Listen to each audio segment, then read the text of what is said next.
Yo no estaba espiando, joder. No era esa la idea. Es más, ni siquiera tenía por qué estar en casa a esa hora. Pero las cosas se dieron así, el taller cerró antes porque se fue la luz, cogí el coche y pensé en pasar por casa para coger mi cartera, que me la había dejado por la mañana. Eso fue todo. Pero cuando abrí la puerta y escuché los pasos en la habitación, supe que algo no cuadraba. Eran las 12:15, un miércoles. Laura tenía turno hasta las 2. Lo sé porque siempre salía del instituto a esa hora y luego pasaba por casa de su madre. Pero ahí estaba yo, en la entrada, con las llaves aún en la mano, y arriba alguien se movía. Primero pensé que me había equivocado, que igual era una vecina haciendo ruido. Pero no. Era en nuestro dormitorio. Y no estaba sola. No subí corriendo. No soy idiota. Me quedé quieto unos segundos, respirando. El corazón me iba a 1000, no por miedo, sino porque sabía que algo no iba bien. Empecé a subir las escaleras sin hacer ruido, con cuidado, paso a paso. Escuchaba sus voces. La de ella. Y la de otro. Un hombre. Reímos, decía él. Se reían. Abrí la puerta del cuarto de invitados, que está justo enfrente del nuestro, y me escondí en el armario. Sí, lo sé. Suena ridículo. Pero tenía que ver. Tenía que estar seguro. Desde el hueco entre las puertas, veía parte del pasillo y la puerta del dormitorio, que estaba entreabierta. Ella salió, en ropa interior. Un sujetador rojo que no le había visto nunca. El tipo salió detrás, en vaqueros y descalzo. No era nadie del barrio. No era su jefe, ni un vecino. Era un desconocido. Lo más jodido no fue verlos así. Fue lo natural que se movían. Como si ya lo hubieran hecho 1000 veces. Como si esa casa fuera también suya. Laura fue hasta la cocina, riéndose, y él se sentó en nuestra cama. En mi lado. Donde yo duermo. Agarró mi almohada y la olió. Como si le hiciera gracia. No sé cuánto estuve ahí, encerrado, viendo a mi mujer pasearse medio desnuda delante de un tío que no era yo. Me sentía congelado. No era rabia, ni tristeza. Era una mezcla de asco y sorpresa. Como si me hubieran cambiado la vida en 5 minutos, sin preguntarme. Cuando escuché que se metieron al baño, aproveché. Salí del armario, bajé las escaleras en silencio y salí por la puerta trasera. Me metí en el coche y me fui a dar vueltas sin rumbo. Conduje hasta la playa.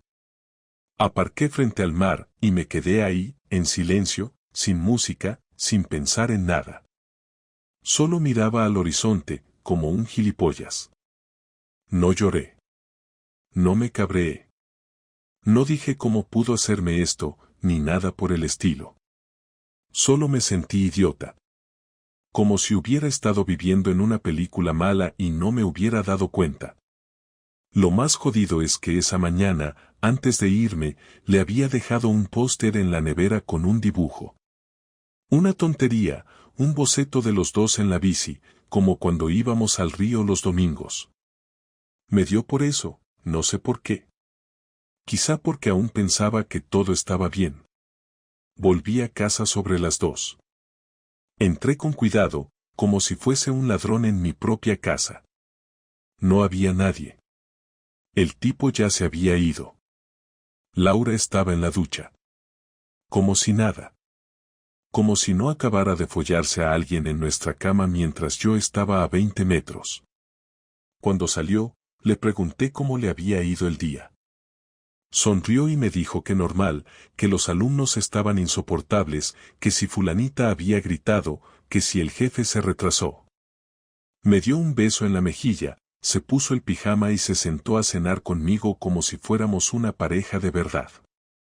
No sé cómo aguanté esa cena. Me hablaba de la serie que estábamos viendo, de la factura del agua, de que su madre quería ir al médico la semana siguiente. Yo respondía con monosílabos, con la mirada perdida en el plato. Ella no notó nada. O fingió no notarlo. Esa noche, cuando se durmió, me quedé despierto. La miré durante un rato. Dormía tranquila, respirando profundo, abrazada a la almohada. Pensé en despertarla, en gritarle, en sacarla de la cama de una patada. Pero no lo hice. Porque algo en mí quería entender antes de destruir. Así que me dije, espera. Observa. Escucha. No te precipites. Y así empezó todo. Durante los siguientes días me convertí en alguien que ni yo mismo reconocía, no por lo que hacía, sino por cómo lo hacía, y por la precisión con la que iba anotando cada detalle que antes habría pasado por alto, como si mi cabeza se hubiera entrenado de golpe para detectar lo que siempre estuvo frente a mí pero que, por comodidad o simple confianza, decidí ignorar. No volví a mencionar lo que había visto, no hice preguntas, no lancé indirectas ni cambié de actitud bruscamente, y eso fue lo que me permitió ver con claridad cómo Laura actuaba creyendo que vivía con un hombre completamente ajeno a la realidad, como si estuviera segura de que jamás sospecharía nada. Seguía con su misma rutina, se duchaba más tiempo que antes, revisaba el teléfono en el baño, se vestía con más cuidado incluso para ir a comprar el pan. Y cuando volvía me contaba que se había encontrado con una compañera o que había perdido el tiempo en la librería de la esquina, y todo eso lo decía sin dudar, sin vacilar, como si cada palabra hubiese sido ensayada frente al espejo. Yo también empecé a hacer cambios, pequeños, imperceptibles, que me permitieran ganar control sin levantar sospechas. Cambié mis horarios de trabajo, empecé a salir antes y regresar después. Le dije que había tomado un curso de actualización, lo cual no era mentira, pero tampoco era la razón por la que pasaba más tiempo fuera de casa. Me sentaba en bares con el portátil abierto sin hacer nada más que observar los movimientos de mi entorno, como si necesitara respirar lejos de la casa, de sus mentiras, de mi rabia contenida, de su olor en las sábanas que me recordaban lo que había visto. Un día volví más temprano sin avisar y al entrar no escuché nada raro, pero sí encontré en el cesto del baño una toalla mojada con restos de perfume masculino, uno barato, de esos que usan los tíos que creen que bañarse en colonia les da encanto. No dije nada. Tomé la toalla, la guardé en una bolsa, y la metí en el maletero del coche. La necesidad de saber me llevó a hacer algo que nunca pensé que haría. Hablé con un amigo de la infancia que ahora trabajaba como detective privado en Castellón. Le conté parte de la historia, no todo, porque me daba vergüenza admitir que me había escondido como un crío en un armario. Le pedí que siguiera a Laura durante una semana, solo una. No quería pruebas para divorciarme, no buscaba preparar un juicio, lo único que necesitaba era entender si lo que vi fue un error puntual, una locura de una tarde, o si llevaba meses, tal vez años, metida en eso mientras yo hacía la cena, le lavaba la ropa o preparaba planes para vacaciones que ella fingía disfrutar. Mi amigo aceptó sin hacer demasiadas preguntas, sabía que no estaba ahí por morbo, sino por desesperación. Me dijo que necesitaría una foto reciente de ella y la matrícula del coche. Se lo envié todo esa misma noche, junto con un gracias, de verdad que me costó más de lo que imaginé. Durante esos días fingí más que nunca. La despertaba con café, le preguntaba cómo había dormido, le decía que estaba guapa antes de salir de casa, y por dentro pensaba en cómo podía estar acostándome con una mujer que ya no era mía, que compartía su cuerpo con otro mientras me miraba a los ojos y me decía hasta luego, cariño. La veía salir por la puerta, subirse al coche, y me quedaba quieto, en silencio, esperando a que mi teléfono sonara o vibrara con algún mensaje de mi amigo. Al tercer día, lo hizo. Era un mensaje corto, sin rodeos, ya tengo algo, mañana te llamo. No dormí esa noche. No porque esperara una confirmación, sino porque ya sabía la respuesta. La verdad no era lo que me iba a destruir, era la certeza. Saberlo todo. Verlo en fotos. Leerlo en palabras ajenas. Y, sobre todo, saber que mientras yo estaba sentado en ese sofá con un nudo en el pecho, ella estaba tumbada a mi lado, durmiendo como si nada. Cuando me llamó al día siguiente, su voz fue más seria que de costumbre. Me dijo que había seguido a Laura hasta un barrio de las afueras de la ciudad, que había entrado en un portal, y que 2 horas después salió del mismo edificio con el mismo tipo que yo había visto desde el armario. Me dijo que no era la primera vez que entraban juntos, que al parecer él vivía allí, que los vio besarse antes de entrar, y que las cámaras del portal grababan a todo el que pasaba, por si quería pruebas físicas. Le dije que no necesitaba nada más. Ya estaba hecho. Colgué, me senté en la mesa de la cocina, y estuve mirando la pared durante media hora. No lloré, no grité, no tiré nada al suelo. Solo estuve ahí, procesando el golpe. Pensando que durante años me había dedicado a construir una vida con alguien que decidió dinamitarla desde dentro sin decirme nada, como si yo no mereciera al menos la decencia de una conversación sincera. Ese mismo día, por la noche, Laura volvió a casa con una botella de vino y una bolsa con pan de masa madre, como si fuese un jueves cualquiera. Me preguntó si quería cenar algo especial, si me apetecía una peli. Le dije que no, que tenía dolor de cabeza, y me encerré en el despacho. Desde ahí, la escuché cantar mientras cocinaba. Cantaba. Como si su vida estuviera en equilibrio. Como si no hubiese traicionado todo lo que compartimos durante años. La cena la comió sola. Yo no bajé. Me quedé escribiendo un correo que nunca envié, y después abrí el navegador y busqué pisos de alquiler en el barrio de Ruzafa. No sabía qué iba a hacer, pero sí sabía que no podía seguir viviendo en esa casa con ella. Necesitaba espacio, distancia, claridad. La venganza aún no estaba en mi cabeza.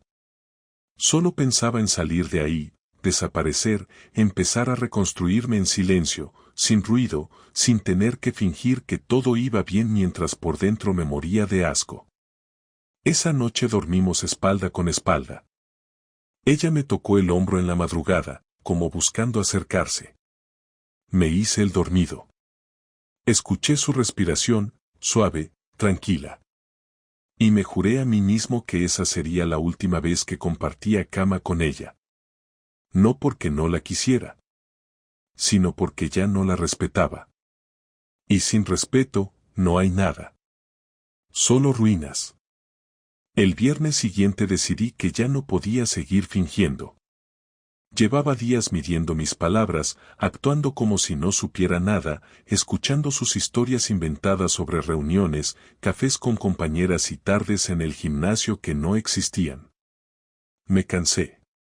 No por orgullo, sino porque cada minuto que pasaba al lado de ella sin decir nada me hacía sentir más pequeño.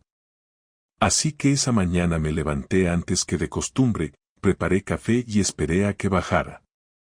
Cuando la escuché en el pasillo, sentí un nudo en el estómago que no se parecía a los nervios ni a la rabia, era algo diferente, como si estuviera a punto de enfrentarme a alguien que ya no conocía. Entró en la cocina, se sorprendió de verme vestido tan temprano, me saludó con un beso en la mejilla y se sirvió café sin decir nada. La miré unos segundos y pensé en todo lo que había hecho esa mujer por mí, y todo lo que había hecho contra mí sin que me temblara la voz al mentirme. No sabía cómo empezar. Le dije que necesitábamos hablar, y ella soltó un suspiro que sonó a fastidio, como si ya supiera de qué iba la cosa. ¿Qué pasa ahora, Javier?, dijo mientras dejaba la taza sobre la mesa y cruzaba los brazos. Le respondí sin rodeos, sin gritar, sin temblar. Le dije que sabía lo del otro hombre, que no hacía falta que lo negara, que lo había visto en nuestra casa. Se quedó helada, no porque sintiera vergüenza, sino porque no se lo esperaba tan directo. Me miró fijamente, como intentando calcular cuánto sabía realmente. Tardó unos segundos en hablar, y cuando lo hizo, lo primero que dijo fue que no tenía derecho a invadir su intimidad. Me quedé en silencio, no porque me sorprendiera, sino porque era tan absurdo que no encontraba palabras. Se levantó, empezó a pasearse por la cocina con los brazos cruzados, nerviosa, evitando mirarme, repitiendo que no era lo que yo pensaba, que las cosas no eran tan simples. Le dije que las cosas eran exactamente lo que parecían, que no había ninguna explicación que cambiara lo que había pasado en nuestra cama. Te juro que fue solo una vez, dijo al fin, bajando la voz, como si la confesión la hiciera más humana. La miré con una mezcla de incredulidad y asco. Una vez, aquí, en nuestra casa, mientras yo trabajaba, mientras todavía fingías quererme. Una vez no te hace menos infiel, Laura. Una vez te convierte en otra persona, le respondí. Se apoyó en la encimera, respiró hondo y se echó a llorar. Pero no era un llanto de culpa, era más bien un llanto de impotencia, como si lamentara haber sido descubierta. Me habló de lo vacía que se sentía últimamente, de lo rutinaria que se había vuelto nuestra vida, de cómo necesitaba sentirse viva, deseada. Escucharla justificarlo con palabras tan gastadas me revolvía el estómago. Le pregunté si el tipo la hacía sentirse más viva que los 10 años de vida que habíamos construido juntos. No respondió. Dijo que no sabía qué decir, que no lo había planeado, que simplemente pasó. La conversación se volvió más tensa. Empezó a subir el tono, acusándome de ser frío, de haberme vuelto distante, de estar más pendiente del trabajo que de ella. Yo no lo negué, pero le recordé que las dificultades no dan derecho a traicionar a nadie, que si de verdad estaba tan infeliz podría haberlo dicho. Ella contestó que no quería hacerme daño, que pensaba que podría controlarlo, que era algo sin importancia. Sin importancia. Esa frase me quemó más que cualquier otra cosa que hubiera dicho. Le pedí que repitiera lo que acababa de decir, y cuando lo hizo, golpeé la mesa con la palma de la mano. No para asustarla, sino porque necesitaba hacer algo para no perder la cabeza. Le dije que no podía creer que usara esas palabras, que reducir una traición a sin importancia era lo más cruel que podía haber hecho. En ese momento dejó de llorar, se quedó en silencio, y lo que vi en su cara fue frialdad. Una calma extraña, como si de repente se hubiera quitado el peso de encima. Lo nuestro se acabó hace tiempo, Javier, solo que tú no te diste cuenta, dijo mirándome directamente. Esa frase me atravesó. No porque fuera verdad, sino porque lo decía sin pestañear. Me di cuenta de que no estaba hablando con la mujer con la que me casé, sino con alguien que llevaba meses, quizá años, ensayando esa frase en su cabeza. No respondí. No tenía sentido. Me quedé de pie, mirándola, esperando que dijera algo más. Pero no dijo nada. Cogió su bolso, fue al dormitorio y empezó a vestirse para irse al trabajo como si nada hubiera pasado. La seguí hasta la puerta. Le dije que si salía por esa puerta, no volviera. Ni a explicarse, ni a justificarse, ni a pedirme perdón. Salió igual. Me quedé solo en la casa, rodeado de cosas que ahora parecían ajenas. Su taza en el fregadero, su perfume en el aire, el sonido del tráfico en la calle. Estuve así, de pie, sin moverme, durante mucho tiempo. Luego me senté en el sofá y empecé a pensar en todo lo que vendría después. No me planteaba perdonarla. Tampoco vengarme. Al menos no todavía. Pero sabía que no podía dejar las cosas así. Me dolía más la impunidad que la infidelidad en sí, la facilidad con la que había dicho que lo nuestro estaba muerto, como si el esfuerzo de 10 años pudiera borrarse con una excusa. A media tarde volvió. No traía cara de arrepentida, más bien de cansada. Me dijo que teníamos que hablar con calma, que no quería que las cosas terminaran así, que lo que había pasado no significaba que no me quisiera. Le pregunté cómo se compaginaban esas dos cosas, ¿cómo se podía querer a alguien mientras se lo engañaba en su propia casa? Dijo que no lo sabía, que estaba confundida. Le contesté que no creía en la confusión, que la gente confunde entre dos calles, no entre dos camas. Se quedó callada.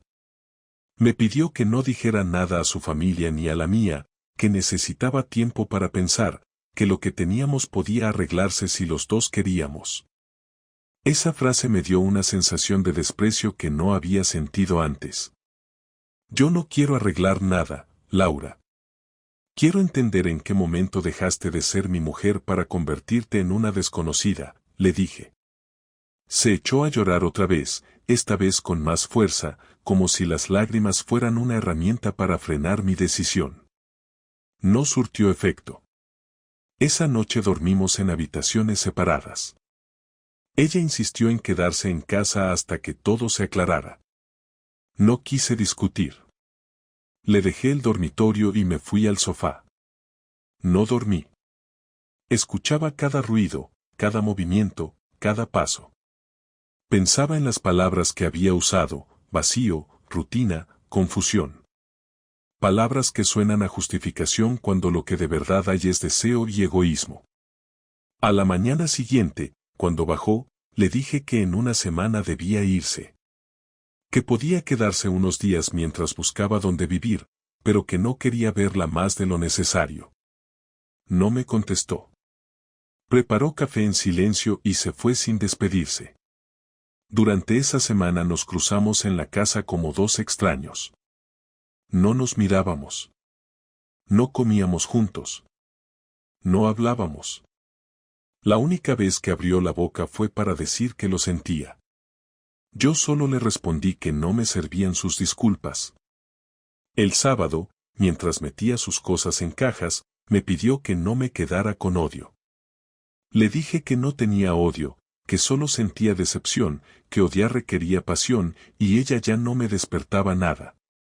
Me miró con una expresión que no supe interpretar, una mezcla de culpa y alivio. Cerró la última caja, la bajó al coche y se fue sin mirar atrás. Esa fue la última vez que la vi durante un mes. Cuando cerré la puerta, sentí una calma rara. No era alivio, ni tristeza, era una pausa. Una especie de vacío limpio. Pero en el fondo sabía que eso no duraría, que la rabia vendría después, que no iba a quedarme cruzado de brazos. No porque quisiera hacerle daño, sino porque necesitaba que entendiera lo que me había hecho. No con palabras, sino con hechos. Y esa idea empezó a tomar forma esa misma noche, mientras me servía un whisky y miraba la mesa vacía donde antes cenábamos juntos. Ahí empezó mi plan. No uno impulsivo, sino algo calculado, algo que doliera de verdad. No me lancé de cabeza a hacer nada sin pensar, no tomé decisiones en caliente ni movido por una rabia inmediata. Lo que hice fue encerrarme una noche en el despacho, apagar el móvil, encender el portátil y empezar a escribir en un documento todo lo que sabía, todo lo que había visto, todo lo que Laura me había dicho, cada detalle, cada fecha. Lo hacía para no olvidarlo, para tener claro que me movía y para no dejarme llevar por el impulso de solo insultarla o hacerle una escena. Quería hacer algo que tuviera sentido, algo que le mostrara exactamente qué significaba para mí su traición, sin necesidad de gritarle ni de buscar aprobación. No se trataba de castigarla por despecho, sino de devolverle con precisión lo mismo que ella me entregó disfrazado de rutina, una mentira sostenida. Una noche más tarde, cuando terminé ese archivo, ya tenía una idea clara de lo que iba a hacer. Empecé por lo más simple, imprimí el documento y lo guardé en un sobre, junto con una copia de la factura del detective donde se detallaban las fechas y los lugares en los que ella había estado con el otro. También incluí una foto que mi amigo me había enviado, donde salía ella entrando de la mano al portal del tipo. No lo hice para herirla sin más, sino para que no pudiera negar nada. No podía dejar espacio para explicaciones vagas ni para frases como no fue lo que parece. Iba a dejar claro que lo sabía todo, y que no solo lo sabía yo. Esa misma semana escribí un mensaje a su hermana, con quien nunca tuve mucho trato pero que siempre se mostró correcta conmigo. Le pedí que quedáramos a tomar algo, sin dar demasiadas explicaciones. Nos vimos en una cafetería en el centro. Le dije que necesitaba su ayuda con algo que iba a pasar pronto, que no era nada ilegal ni sucio, pero que me gustaría contar con su apoyo como testigo. Me miró raro, pero aceptó. Le pedí que estuviera en casa el viernes por la tarde, que Laura también estaría. No quiso preguntar más. Aceptó porque creo que algo intuía, aunque no sabía la dimensión. La cité a las 7. Ese día me aseguré de que Laura estuviera allí sin sospechar nada, diciéndole que una empresa de mudanzas vendría a buscar unas cajas que yo había preparado. No se negó. Estaba tan ocupada con su vida paralela que ya no le importaba demasiado lo que yo hiciera. Llegó el viernes. A las 6:30 me duché, me vestí con ropa limpia y me serví una cerveza. Laura estaba en el sofá, mirando su móvil como siempre. Le pregunté si podía ayudarme a etiquetar unas cajas antes de que vinieran a buscarlas. Accedió sin interés. A las 7 en punto sonó el timbre. Era su hermana. Laura puso cara de sorpresa y me miró como si no entendiera nada. Le dije que era yo quien la había invitado, que necesitaba que viera algo. Le pedí que se sentara con nosotros en la mesa del comedor. Laura ya empezaba a inquietarse. Le preguntó directamente qué hacía ahí, y su hermana solo dijo, Javier me llamó, me dijo que era importante, así que vine. Yo saqué el sobre, lo dejé sobre la mesa y lo empujé hacia Laura. Le dije que lo abriera, que lo leyera delante de los dos, que no había necesidad de ocultar nada. Ella dudó unos segundos, lo abrió con las manos temblando, y a medida que leía, la expresión de su cara cambió. Pasó del desconcierto a la vergüenza, y de ahí al enfado.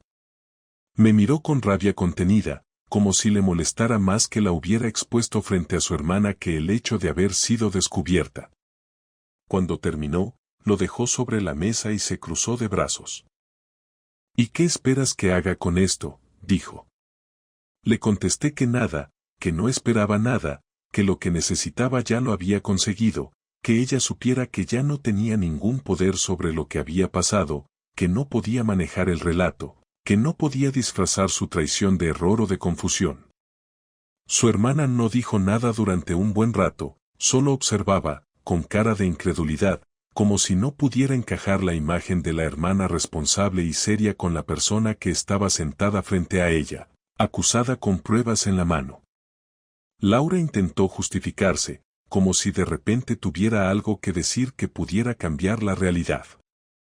Esto es entre nosotros, no tienes derecho a exponerme así, dijo. Le respondí que durante meses todo lo que hizo fue a espaldas mías, en secreto, sin preguntarme, sin avisar, que ahora era mi turno de tomar el control. Su hermana se levantó, dijo que se iba, que necesitaba pensar, que nunca habría imaginado algo así. Laura trató de frenarla, pero no sirvió de nada. Yo no me moví. No dije nada más. Me quedé sentado, mirándola, mientras ella recogía los papeles, como si aún creyera que podría borrar todo aquello con una conversación. Al día siguiente, muy temprano, fui al instituto donde ella trabajaba. Hablé con un conocido que trabaja en el centro como administrativo. Le pedí que dejara un sobre en su casillero. Dentro iba una copia del documento, junto con una carta mía donde explicaba que Laura ya no vivía conmigo, que nuestra relación había terminado por causas personales, y que a partir de ahora le pedía a la dirección que no se nos vinculara como pareja en ningún contexto administrativo. No era una denuncia pública, pero sí una forma de marcar el terreno, de dejar claro que no iba a quedarme callado. No me interesaba destruir su carrera, ni arruinar su reputación. Me interesaba dejarle claro que yo también podía actuar con firmeza, con estrategia, con determinación.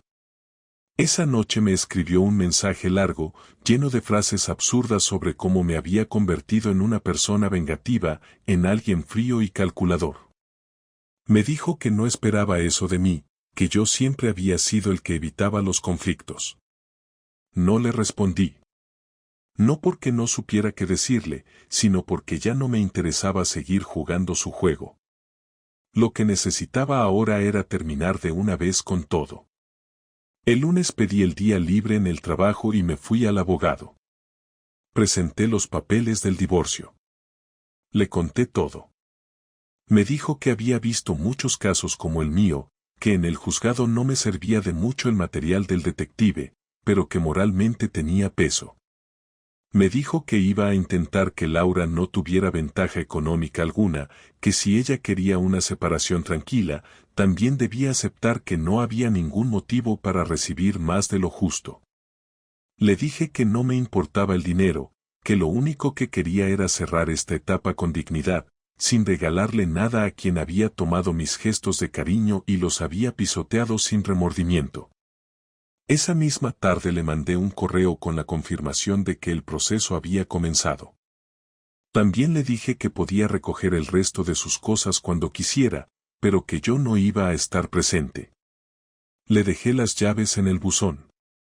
Ella vino el miércoles, entró con cuidado, como si la casa ya no le perteneciera, y se llevó 3 maletas más. No dejó nota. No dijo nada. Simplemente desapareció. Y eso fue lo que me confirmó que todo lo que habíamos vivido, al menos para ella, no significó lo mismo. Yo no me sentí mejor después de eso. Tampoco peor. Me sentí vacío, pero de una forma útil. Como si por fin tuviera espacio para respirar, aunque el aire todavía doliera. Me senté en el sofá, miré el silencio de la casa, y supe que a partir de ese momento iba a empezar la parte más difícil. No la de vengarme, ni la de explicarle nada a nadie, sino la de reconstruirme sin necesidad de justificar lo que había hecho. Porque esta vez, todo había sido necesario. Y lo volvería a hacer exactamente igual. Después de todo lo que había pasado, pensé que lo peor ya había quedado atrás, que con el proceso de divorcio iniciado y la distancia puesta de por medio, lo único que quedaba era dejar que el tiempo hiciera lo suyo, sin intervenir, sin buscar más. Pero no fue así. Una semana después de que Laura se llevara sus cosas, me escribió un mensaje que, al principio, creí que era un error. Me pedía que nos viéramos, que necesitaba hablar, que no estaba bien y que tenía cosas que decirme. No le respondí de inmediato, pasé todo el día pensándolo, porque no entendía qué más podía aportar a una historia que ya estaba acabada. Pero algo dentro de mí me empujó a aceptar. No por ella, sino por mí. Porque necesitaba cerrar eso cara a cara, una última vez, sin dejar espacio a futuras conversaciones pendientes, sin posibilidad de interpretación. Quedamos en una cafetería del centro, un sitio donde solíamos ir hace años, cuando todo era distinto. Llegué puntual. Ella ya estaba allí, con el mismo gesto tenso que había tenido la última vez que la vi. Nos saludamos con un simple hola y nos sentamos. No hubo besos en la mejilla, ni intento de contacto. Solo distancia. Ella fue la primera en hablar. Me dijo que no buscaba volver conmigo, que no quería confundirme, pero que después de todo lo que había pasado se sentía en deuda, que no podía irse de esta historia sin decir algunas cosas en voz alta. Yo asentí sin decir nada, esperando que hablara. Me dijo que se había sentido sola mucho tiempo, que no había sabido cómo manejar su frustración, que lo nuestro se había convertido en una rutina donde ambos estábamos desconectados. No me lo dijo con reproche, sino como alguien que ya lo ha reflexionado muchas veces. Dijo que no justificaba lo que hizo, que sabía que no había excusas para haberme traicionado de esa forma, pero que necesitaba entender por qué lo hizo, y que, al hacerlo, entendió que su mayor error no fue haberse acostado con otro, sino no haber tenido el valor de enfrentarlo conmigo antes. Me escuchaba sin interrumpirla, sin expresar nada, como si todo lo que decía me rebotara. No porque no me importara, sino porque ya era tarde. Siguió hablando. Me contó que el tipo con el que me engañó había desaparecido de su vida, que cuando él se enteró de que estaba casada y de que todo se estaba complicando, cortó contacto. Me dijo que lo suyo con él había sido una vía de escape, algo rápido, sin sentido real, y que lo había confundido con una solución a sus problemas. Le pregunté por qué no me lo había contado cuando aún estábamos juntos, por qué no intentó arreglarlo antes de cruzar esa línea. Me dijo que tenía miedo, que pensaba que yo la iba a dejar si se lo decía. Me reí por lo bajo y le respondí que si me lo hubiera dicho en ese momento tal vez no la habría dejado, pero que ahora, después de todo, lo que me dolía no era lo que hizo, sino que creyera que yo era incapaz de escucharla, que pensara que no tenía el derecho a elegir cómo reaccionar. Me miró en silencio, con los ojos un poco humedecidos.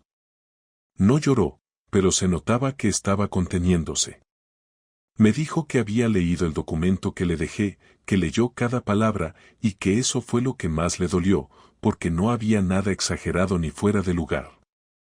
Que todo estaba contado tal cual fue. Me pidió perdón de nuevo. No me lo dijo como la primera vez, sino con un tono más plano, sin dramatismo, como alguien que ya no espera nada, pero que no quiere irse sin dejar las cosas limpias. Le dije que no necesitaba su perdón, que no era un favor que me estaba haciendo, que esto no se trataba de quien estaba más herido, sino de asumir lo que cada uno había hecho. Le dije que yo también tuve errores, que a veces me cerré en mi mundo, que tal vez bajé la guardia, pero que nunca mentí ni traicioné a nadie. Ella bajó la mirada y dijo que lo sabía. Hubo un silencio largo entre los dos. No incómodo, sino inevitable. Nos quedamos mirando la gente pasar por la calle, los camareros que iban y venían, los coches que hacían ruido en la avenida. Después me preguntó si ya había empezado a ver a alguien. Le dije que no me sentía listo, que necesitaba tiempo para entender qué quería hacer con mi vida antes de involucrarme con otra persona. Me dijo que le parecía bien, que no me imaginaba intentando hacer como si nada hubiera pasado. Le pregunté si ella estaba con alguien. Me dijo que no, que había intentado salir un par de veces pero que todo le resultaba artificial, que sentía que todo lo que tocaba terminaba contaminado. Me dijo que había empezado terapia, que necesitaba revisar muchas cosas de su vida, y que parte de eso era entender cómo fue capaz de destruir algo que un día quiso tanto. Después de eso, ya no hubo mucho más que decir. Me agradeció por haberla escuchado, por no haber hecho un escándalo, por haber sido más maduro que ella en todo el proceso. Le dije que no lo hice por ella, que lo hice por mí, porque si me dejaba arrastrar por la rabia no iba a poder avanzar. Pagamos la cuenta, nos levantamos, y al salir, ella me ofreció la mano. No la rechacé, pero tampoco la sostuve por más de 2 segundos. Solo fue un gesto formal, una despedida de dos personas que compartieron mucho y que ya no comparten nada. Esa noche volví a casa sin sentirme mejor ni peor. Me senté en el sofá, puse música sin pensar y abrí una cerveza. No sentí alivio, pero sí algo parecido a una pausa. Como si por fin hubiera terminado de hablar con el pasado. Sabía que esa era la última vez que nos íbamos a ver. No porque lo hubiéramos acordado, sino porque ya no quedaba nada que pudiera sostener ni una amistad. Dormí mejor esa noche. No profundamente, pero sin sobresaltos. Me desperté con la idea de que, aunque seguía dolido, ya no estaba perdido. Sabía lo que quería hacer. Tenía claro que lo siguiente era empezar de cero, no con otra persona, sino conmigo mismo. Pensar en mí. Recuperarme. Hacer mi vida sin tener que mirar atrás cada 5 pasos. No me volví a cruzar con Laura después de eso. Su hermana me escribió una vez para decirme que estaba bien, que había vuelto a casa de su madre una temporada, que estaba intentando recomponerse. Le contesté con un simple gracias y dejé el tema. No necesitaba seguir atado a ese círculo. Me inscribí en un curso de fotografía, empecé a salir más con amigos, retomé viejas aficiones que había abandonado. No para distraerme, sino para volver a ser yo. Entendí que lo que más me había dolido no era la traición en sí, sino haber sido tratado como un mueble más en una casa donde se planificaban mentiras. Y también entendí que lo único que podía hacer con eso era no repetirlo. Ni como víctima, ni como verdugo. Aprendí a cuidarme de otra forma. A observar más, a confiar mejor. Y con eso me bastaba. Por ahora. Esa noche no dormí. Lo intenté, cerré los ojos, cambié de lado una y otra vez, pero cada vez que el silencio de la habitación se asentaba, escuchaba su respiración tranquila, como si nada hubiera pasado, como si esa mujer que tenía al lado no hubiera aplastado con un solo gesto todo lo que habíamos construido juntos. Me levanté 3 veces al baño sin necesidad, solo por alejarme de la cama. Estuve a punto de despertarla y decirle todo, de gritarle que sabía lo suyo con Álvaro, que no hacía falta que me lo negara. Pero me contuve. No porque quisiera perdonarla ni porque creyera que aún había algo que rescatar. Lo hice porque no quería que tuviera la oportunidad de manipular mi reacción, de actuar como si lo que había hecho tenía una justificación emocional. Esa era mi noche para pensar, para decidir cómo iba a reaccionar, y necesitaba hacerlo sin interferencias. A las 6:30 de la mañana me vestí y salí a correr. No suelo hacerlo tan temprano, pero necesitaba moverme, sacar la rabia del cuerpo. Corrí sin música, sin rumbo, solo dejándome llevar por el asco y el vacío. No recuerdo cuánto tiempo estuve fuera, pero cuando volví a casa ella ya se había ido a trabajar. No dejó nota, ni mensaje, nada. Como si la noche anterior no hubiera pasado, como si no me hubiera dejado tirado en medio de la mayor traición de mi vida. Me duché, desayuné un café solo, sin ganas, y después empecé a planear. No iba a dejar que esta historia terminara con ella llorando y yo haciendo las maletas. No iba a ser otro de esos idiotas que se va con la cabeza baja mientras ella sigue con su vida, con su amante, con su imagen intacta frente a todos. No, esta vez iba a dolerle. Pasé la mañana revisando papeles, recordando cosas, haciendo memoria de todo lo que había hecho por ella, todo lo que había dejado pasar. Los ascensos que rechacé por quedarme en Madrid con ella, las veces que cubrí sus errores económicos, cuando tuvo problemas con Hacienda por una tontería de autónomos y fui yo quien lo arregló todo. Todo eso lo documenté. Me pasé horas reuniendo correos, facturas, registros. Incluso encontré un antiguo mensaje de voz en el que me agradecía por haberle salvado el culo con su jefe tras un fallo en la entrega de un proyecto. Todo eso iba a ser útil. Luego fui a casa de David, mi mejor amigo. No le conté todo, solo lo esencial. Le dije que necesitaba ayuda con algo delicado, que era sobre Nuria, y que prefería no explicarlo aún. David no preguntó demasiado. Me ofreció su despacho, su impresora, su tiempo. Imprimimos documentos, organizamos carpetas, hicimos copias. Le dije que si todo salía bien, luego entendería. En el fondo sabía que él sospechaba, pero le agradecí que no metiera el dedo en la llaga. Esa tarde hice una visita al trabajo de Nuria. Llevé unas carpetas con su nombre, selladas, con el membrete del despacho de abogados donde trabaja mi primo. No contenían nada grave, solo un simulacro. El objetivo era sembrar la duda. En recepción dije que eran documentos importantes que necesitaban su firma antes del viernes y me aseguré de que fueran entregados directamente a su jefa. No es ilegal, no era nada comprometedor, pero sí lo suficientemente confuso como para que ella se viera obligada a dar explicaciones.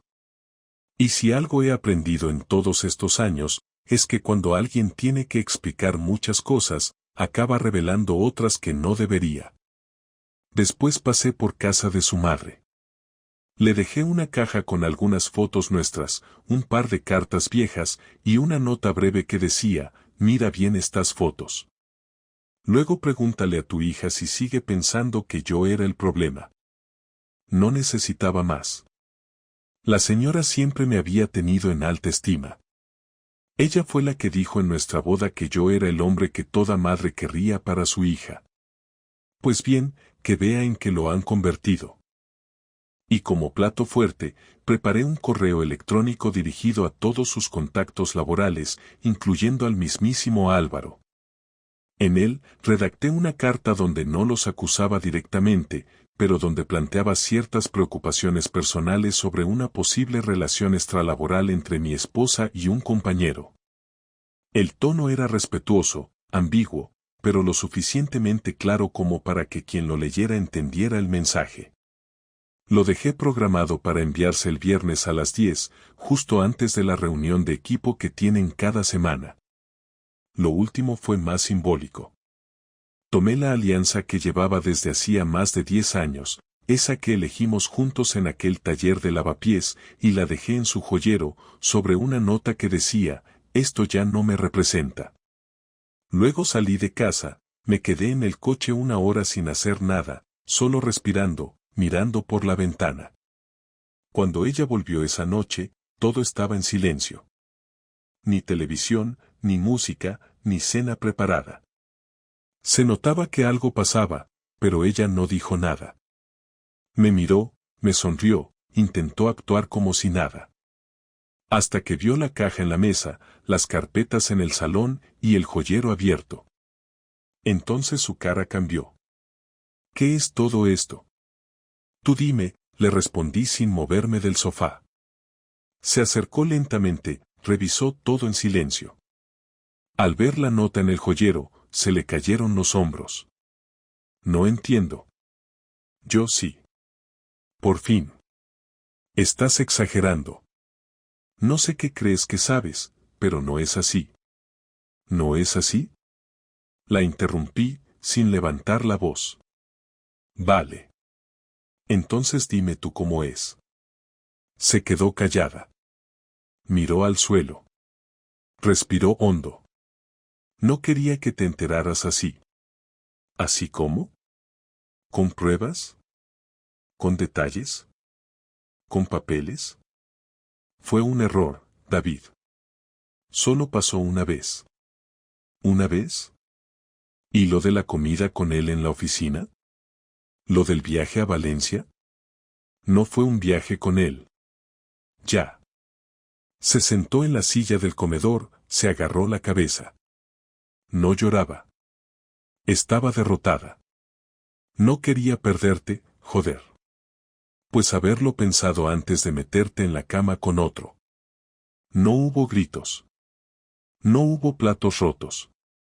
Solo la certeza, dura como una pared, de que ya no había nada que salvar. Ella lo sabía. Yo también. Y lo que vendría después, sería aún peor. El domingo por la mañana ella ya no estaba en casa. No dejó nota, no mandó mensaje, nada. Supuse que había pasado la noche en casa de alguna amiga, aunque en el fondo sabía que probablemente estaba con él. No me molesté en comprobarlo, no quería fotos, no quería confirmaciones, no quería pasarme otra noche sin dormir imaginando en qué posición estarían, si se reirían de mí, si hablarían de lo que pasó el viernes como si fuera una simple anécdota. Me pasé el día recogiendo cosas, ordenando documentos, separando lo que era mío de lo que era de los dos, como si mi vida se pudiera dividir en cajas y carpetas.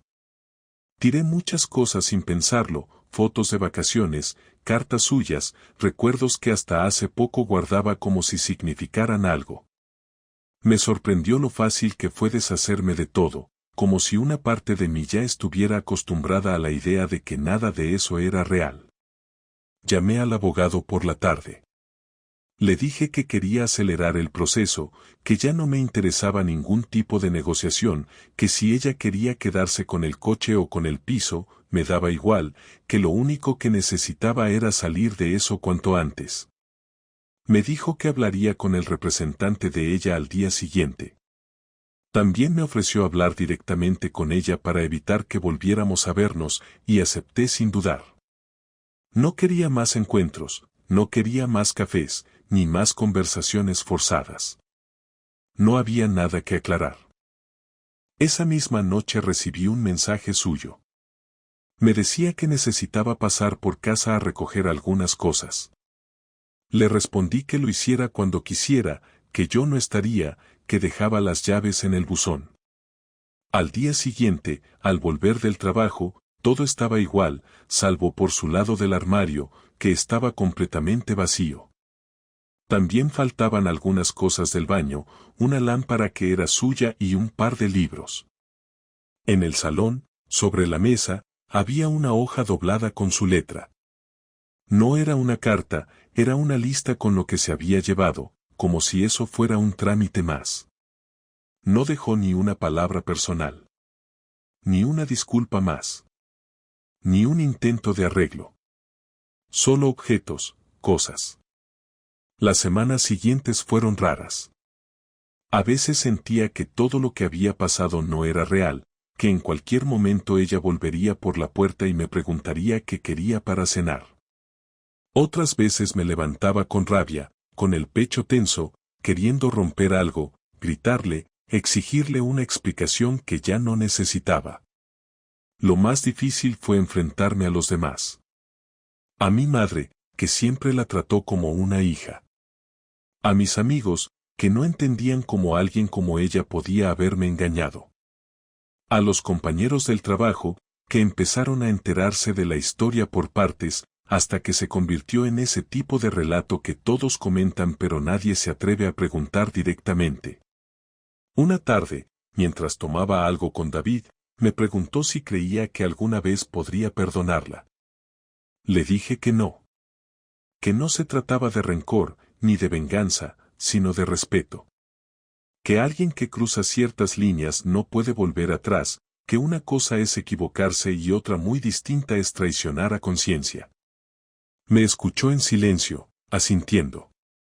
Luego me dijo algo que se me quedó grabado. Me dijo, no es que no la quieras más, es que ya no puedes confiar ni en tu recuerdo de ella. Y tenía razón. Porque incluso los momentos buenos, los viajes, las cenas, las risas, ahora me parecían parte de otra vida. De una ficción. Como si nunca hubieran sido reales, porque estaban manchados por lo que vino después. Lo único que me ayudó a salir adelante fue ocuparme. Me apunté a un curso de cocina, empecé a salir más, retomé contacto con viejos amigos que había dejado de ver porque a ella no le caían bien.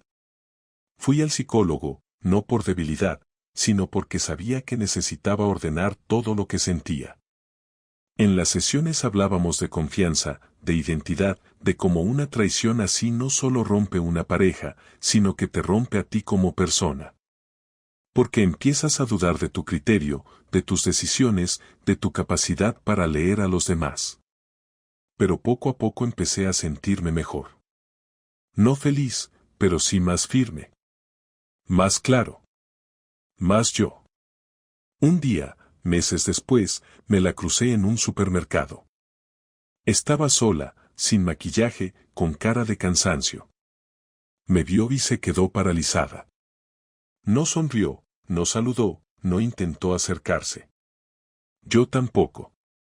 Solo la miré unos segundos y seguí caminando. No por desprecio, sino porque no tenía nada que decirle. Lo más fuerte fue darme cuenta de que no me dolió verla. No sentí ganas de hablar, ni de abrazarla, ni de insultarla. Nada. Solo vacío. Y eso fue el verdadero cierre. Hace poco firmamos los papeles del divorcio. Lo hicimos por separado.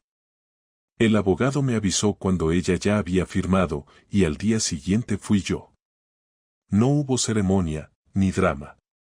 Solo un par de firmas, un apretón de manos con el abogado, y salir de ahí con la sensación de que todo había terminado.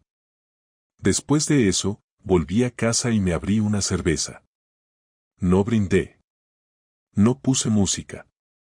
Solo me senté en el sofá y me quedé mirando el techo. Por primera vez en mucho tiempo, no pensé en ella. Pensé en mí. En lo que quería hacer. En lo que vendría después. No sé si algún día volveré a confiar en alguien así. No sé si quiero volver a vivir con otra persona, compartir la cama, las rutinas, las llaves de mi casa. Pero lo que sí sé es que ya no me siento débil. Que pasé por lo peor y seguí adelante.